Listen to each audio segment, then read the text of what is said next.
जय हिंद बच्चों, नमस्कारम। आज आप लोग पढ़ने जा रहे हैं संस्कृत व्याकरण का धातु रूप। आप देख पा रहे हैं, धातु का मतलब होता है क्रिया, और उसमें भी हम लोग वर्तमान काल से जुड़े हुए क्रिया को पढ़ने जा रहे हैं।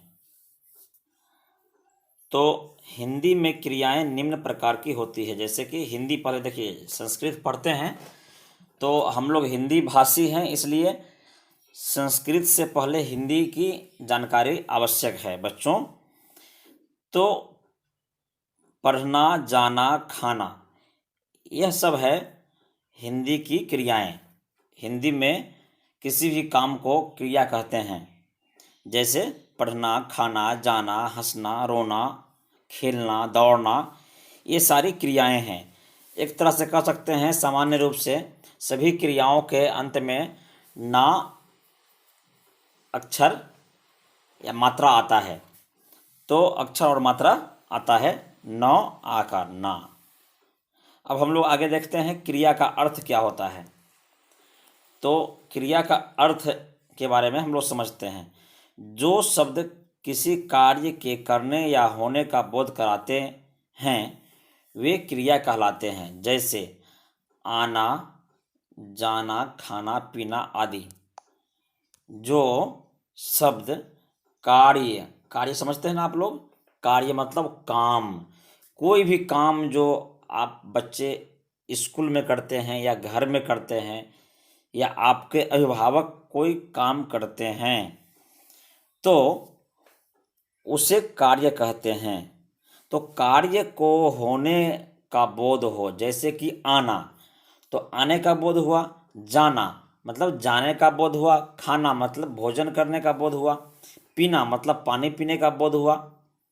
तो इसे क्रिया कहते हैं। संस्कृत में, अब देखिए यहाँ पर, संस्कृत में इन क्रियाओं को धातु कहते हैं। हिंदी में क्या कहते हैं? क्रिया। संस्कृत में क्या कहते हैं? धातु। इसके अलग अलग रूप धातु रूप कहलाते हैं।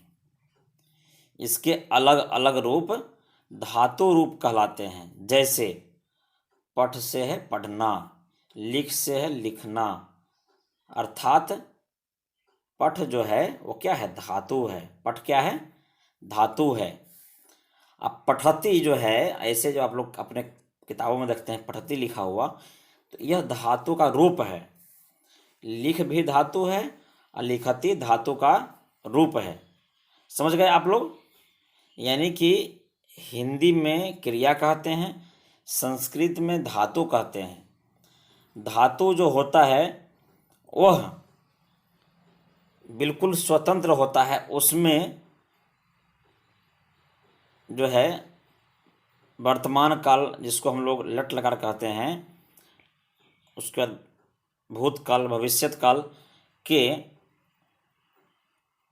क्रिया को जोड़ा जाता है। जैसे कि पठ में ती जोड़ा गया तो पठती हो गया। इस तरह से आगे आप लोग इसको विस्तारित तौर पर पढ़ेंगे। ठीक है बच्चों? तो आप लोग इस बात को समझ लिए कि क्रिया को हम लोग धातु कहते हैं। धातु हो गया पढ़ना का, धातु हो गया पठ, लिखना का धातु हो गया लिख। तो पठ से हो जाता है पठती, लिख से लिखती, कहीं पे लिखसी हो जाता है, कहीं पे लिखता हो जाता है। इस तरह से बदलता है। उसके बदलने के रूप को हम लोग आगे समझेंगे। ठीक है बच्चों? चलिए आगे समझते हैं। संस्कृत में वर्तमान काल को लट लकार कहते हैं।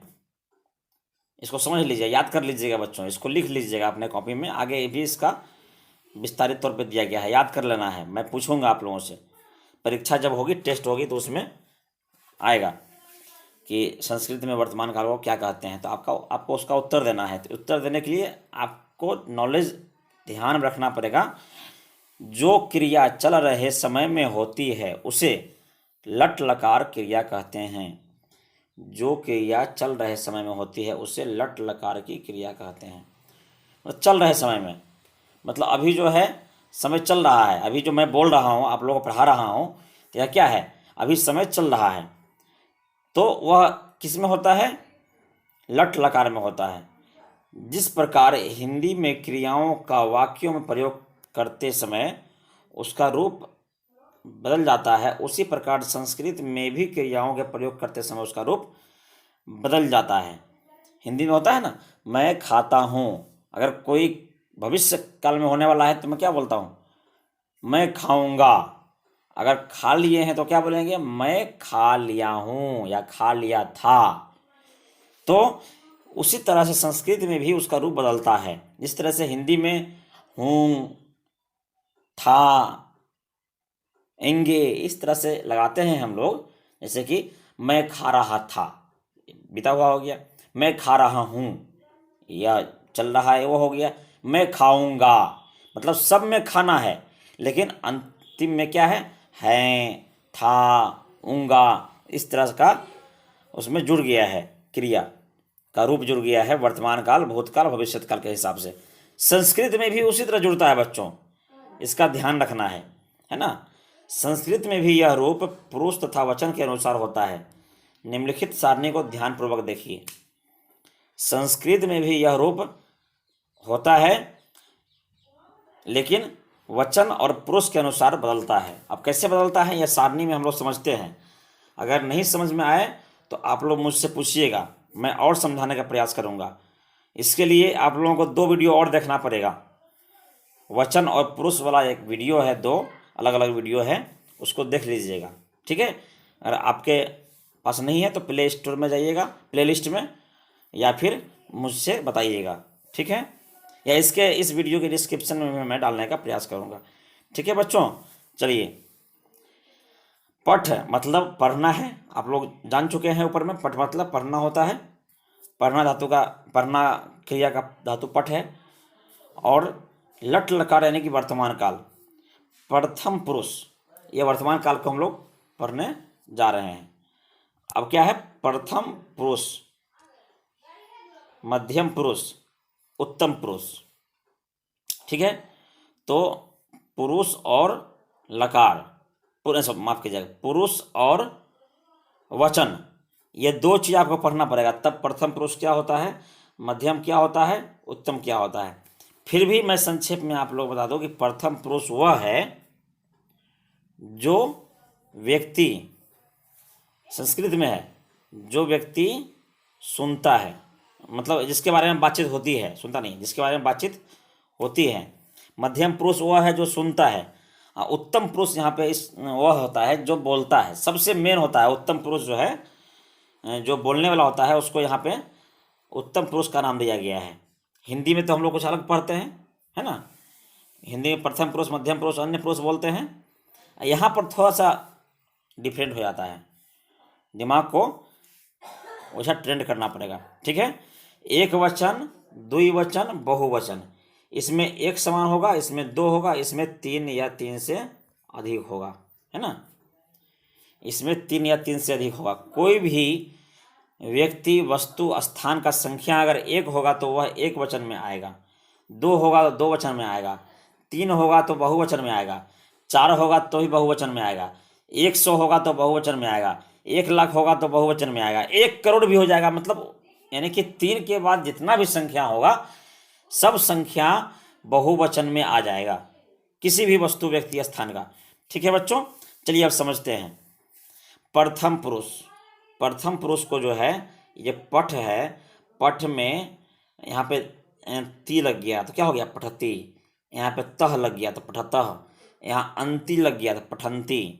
इसका मतलब हो गया, एक पढ़ता है, 2 पढ़ते हैं, सब पढ़ते हैं। मैं आपको बताया था ना कि जिसके बारे में बातचीत करते हैं वह प्रथम पुरुष में होते हैं। यहाँ पे किसी के बारे में हम बोल रहे हैं कि एक पढ़ता है, 2 पढ़ते हैं, सब पढ़ते हैं। अभी मैं यहाँ भी बताया था कि 1 संख्या, 2 संख्या और 3 या 3 से अधिक संख्या। तो सब मतलब हो गया 3 होगा, चाहे 4 होगा, चाहे 5 होगा, चाहे 20 होगा, चाहे 100 होगा, जितना भी हो सकता है। तो यहाँ पे सब आ गया उसके लिए। यहाँ पे 2 आ गया और यहाँ जो है 1 आ गया, ठीक है बच्चों। इसे आप लोग समझ गए होंगे। मध्यम पुरुष मतलब जिसके बारे में, जिससे हम लोग बातचीत कर रहे हैं। मतलब हम किसी को, मैं अगर किसी को बोल रहा हूँ तो क्या बोलूँगा, तुम बोलूँगा या आप बोलूँगा। तो चलिए यहाँ पे तुम बोला गया है ना, पठसी, सी थह थ, देखिए तीनों में तीन चीज लगा हुआ है। यहाँ पठ सब जगह पठ है, पठ पठ पठ यहाँ भी है, पठ पठ पठ यहाँ भी था। तो यहाँ पे ती लगाए थे, तह लगाए थे, अंति लगाए थे। यहाँ पे लगा रहे हैं सी थह थ, तो क्या होगा, पठसी पठथ पठथ पठत, सी थ थ, सी थह थ, तीनों में अलग अलग लगा हुआ है। ठीक है, इसका अर्थ समझिए क्या है। इसका अर्थ यहाँ पे है तुम पढ़ते हो, तुम दोनों पढ़ते हो, तुम सब पढ़ते हो। उत्तम पुरुष, मैं पढ़ता हूँ। उत्तम पुरुष वह है जो बोल रहा है, मैं मतलब कि मैं बोल रहा हूँ। अगर आप लोग बोलते हैं तो आप लोग अपने आप को मैं कहेंगे, अब मैं बोल रहा हूँ तो मैं अपने आप को मैं कहूँगा।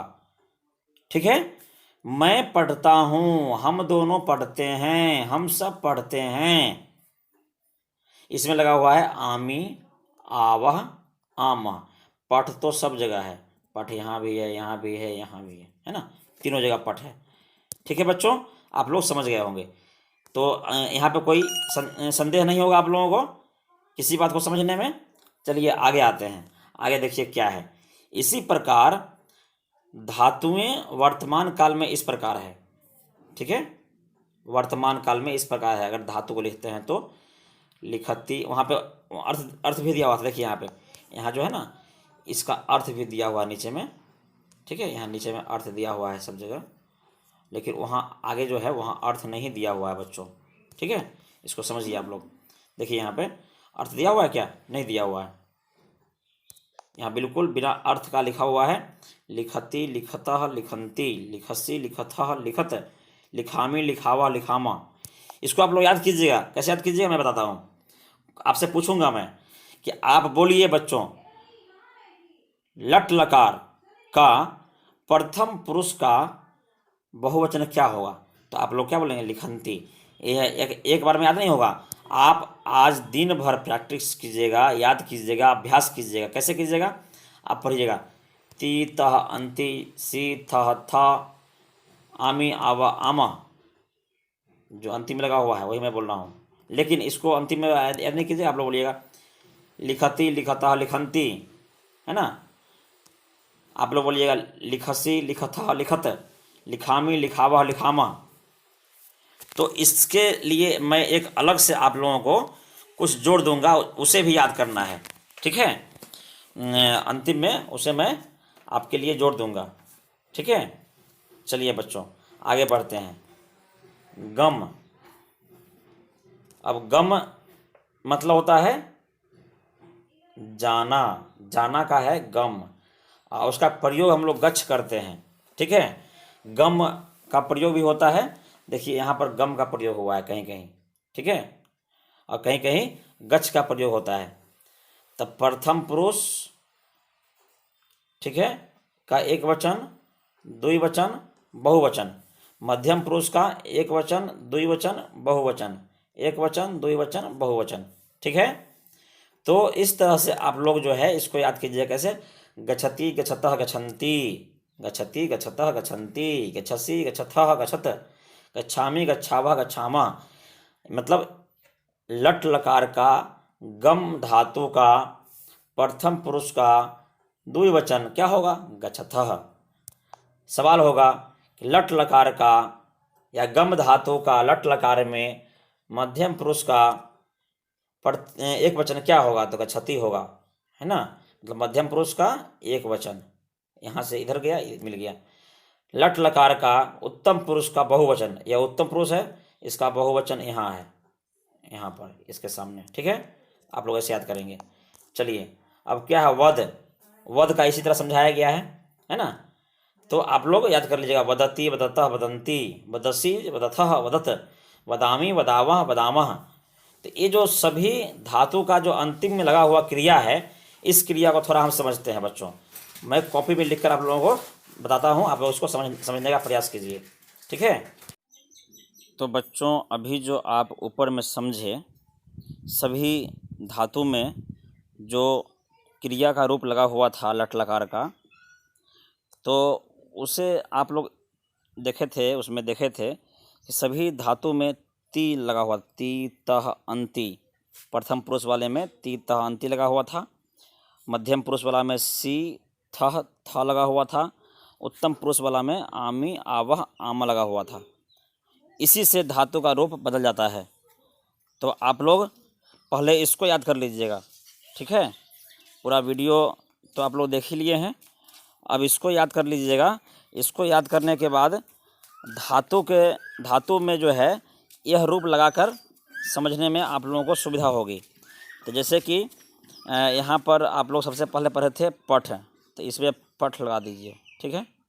तो क्या हो गया, पठती, यहाँ लगा दीजिए पठ, पठथ, पठत, यहाँ लगा दीजिए पठ, तो क्या हो जाएगा, पठंती, पठती, पठतः, पठंती, पठसी, पठथः, पठथ, पठत, पठसी, पठथ, पठथ, पठामी, पठावह, पठामह। तो इस तरह से आप लोग याद कर सकते हैं, ठीक है। तो आप लोग जो ऊपर में देखे उसमें लगा हुआ है, आप लोग देख लीजिए। इसी तरह से यही लगा हुआ है, यही रूप लगा हुआ है सभी में, है ना। पठती में लगा हुआ है, गच्छति में लगा हुआ है ना। इस तरह से सब में लगा हुआ है। तो आप लोग इसको याद कर लीजिएगा, ठीक है बच्चों। जय हिंद।